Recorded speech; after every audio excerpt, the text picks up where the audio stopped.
এক দফা এক দাবি ধর্ম উপদেষ্টার পদত্যাগ, এক দফা এক দাবি স্বরাষ্ট্র উপদেষ্টার পদত্যাগ। আসসালামু আলাইকুম ওয়া রাহমাতুল্লাহি তাআলা ওয়া বারাকাতুহু। প্রিয় সুন্নি জনতা, আপনারা জানেন আমাদের শহীদ রাইসউদ্দিন ভাইয়ের যে এই খুনিদের যতক্ষণ পর্যন্ত গ্রেফতার করা হবে না, আমরা ততক্ষণ পর্যন্ত বাংলাদেশের স্বরাষ্ট্র উপদেষ্টার আমরা পদত্যাগ চাই। এবং সাথে সাথে ধর্ম উপদেষ্টা যিনি রয়েছেন, ইনি একজন আলেম হয়ে একজন খতিবকে, একজন ইমামকে হত্যা করা মানে পুরা বাংলাদেশের ইমামদেরকে হত্যা করা। সুতরাং ইনি আমাদের ধর্ম উপদেষ্টা, ইনি যদি আলেম হয়ে থাকেন, আপনি একজন ইমামের হত্যার প্রতিবাদে কেন আপনার আইডি থেকে পোস্ট আসলো না? কেন আপনি এই ইমাম হত্যার, আমার রইস ভাইয়ের হত্যার নিন্দা কেন জানান নাই? আপনি তো এখন ইহুদিদেরকে লালন করছেন। আমাদের ধর্ম উপদেষ্টার আমরা পদত্যাগ চাই।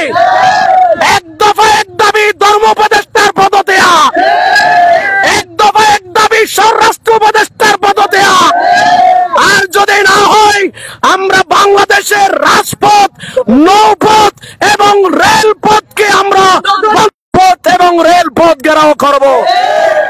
আগামীকাল শ্রমিক দিবস রয়েছে, আন্তর্জাতিক দিবস। আমাদেরকে বিভিন্ন সংস্থা বলেছেন আপনাদের এই আন্দোলন আগামী একদিনের জন্য আপনারা একটু মুলতবি দেন। আমরা শ্রমিক ভাইদেরকে বলবো, আপনারা আমাদের সাথে একত্রতা পোষণ করুন। আমরা স্বরাষ্ট্র উপদেষ্টার পদত্যাগ চাই, আমরা ধর্ম উপদেষ্টার পদত্যাগ চাই। নইলে আমার ভাইয়ের খুনিদেরকে গ্রেফতার করে দৃষ্টান্ত শাস্তি দিতে হবে।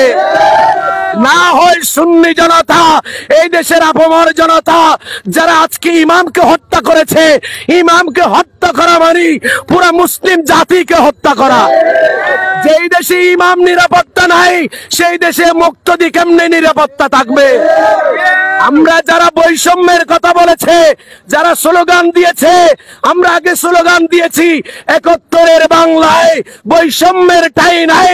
যারা এই স্লোগান দিয়ে এই দেশে প্রেসিডেন্টদেরকে তাড়িয়ে দিয়ে, যারা আজকে আমরা বুঝেছিলাম, আমরা চিন্তা করেছিলাম আমরা স্বাধীনভাবে চলতে পারবো, কিন্তু তারা এখন বলতে চাচ্ছে ২৪-এর বাংলায় বৈষম্য ছাড়া উপায় নাই। যেই দিকে যাই সেই দিকে বৈষম্য। আপনি স্কুলে যান, কলেজে যান, ইউনিভার্সিটিতে যান, চাকুরিতে যান, ব্যবসাতে যান, যেইখানে যাবেন সেইখানে আজকে বৈষম্য দেখা যাচ্ছে। সুতরাং বৈষম্যের কথা বলে আমাদেরকে রাস্তায় নামিয়েছেন, আমার ভাইকে হত্যা করেছেন।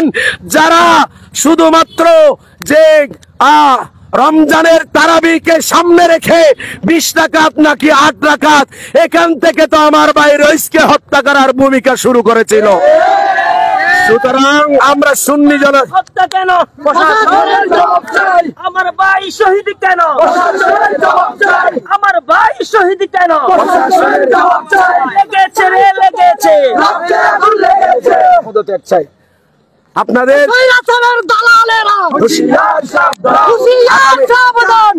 আগামীকাল থেকে আমাদের নিউজগুলা, এই দেশে যতগুলা যে মিডিয়া আছে, কোন মিডিয়া আমাদের এই আন্দোলনগুলাকে কভার করছে না। সুতরাং আমরা বলতে চাই, এই দেশের এক দফা এক দাবি ধর্ম উপদেষ্টার পদত্যাগ, সাথে সাথে স্বরাষ্ট্র উপদেষ্টার পদত্যাগ চাই।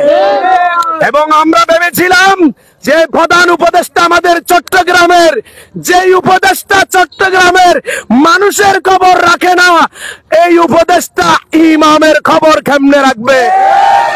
সুতরাং আমরা আমাদের উপদেষ্টা, প্রধান উপদেষ্টা মহোদয়ের আমরা মনোযোগ আকর্ষণ করব। আপনি আমাদের চট্টগ্রামের লোক, আপনি আমাদের একজন মুসলমান, আপনার প্রতি আমাদের শ্রদ্ধা ভক্তি আছে। যদি আমাদের রইস ভাইয়ের হত্যাকারীদেরকে গ্রেফতার করা না হয়, আমরা আন্দোলন তীব্র থেকে তীব্র করব ইনশাআল্লাহ। কোন সুন্নি জনতা ঘরে বসে থাকবে না। কোন ইমাম ঘরে বসে থাকবে না, কোন মুক্তাদি ঘরে বসে থাকবে না। আমি অনুরোধ করব আমাদের জুলিয়ামিন ভাই সহ আমাদের আহলে সুন্নাত ওয়াল জামাত সেনা ফ্রন্টের যারা আছেন সবাইকে অনুরোধ করব আগামী কালকে আমরা ঐক্যবদ্ধ আন্দোলন করব, আমরা ঐক্যবদ্ধভাবে নেমে পড়ব। জুলিয়ামিন, রাবেতা এবং ইমাম পরিষদ আমাদের এই আশেপাশে যারা আছেন, যে যেই ব্যানার আছেন, সবাইকে এক ব্যানারে এসে একসাথে আমরা তীব্র আন্দোলন করে তুলব ইনশাআল্লাহ। ধন্যবাদ সবাইকে। আসসালামু আলাইকুম। আগামীকাল অক্সিজেন চত্বরে বিকাল 4টায় অক্সিজেন চত্বরে সবাইকে দলে দলে উপস্থিত হয়ে এই আন্দোলনে শরীক হওয়ার জন্য উদাত্ত আহ্বান জানাচ্ছি সবাইকে। সবাই আপনাদের আপন আপন আইডি এবং মোবাইল থেকে আপনার পোস্ট করুন, আমরা ধর্ম উপদেষ্টার পদত্যাগ চাই। সবাই এই পোস্টটা করবেন। ধন্যবাদ সবাইকে, ধন্যবাদ সবাইকে, ধন্যবাদ। আসসালামু আলাইকুম ওয়া রাহমাতুল্লাহ।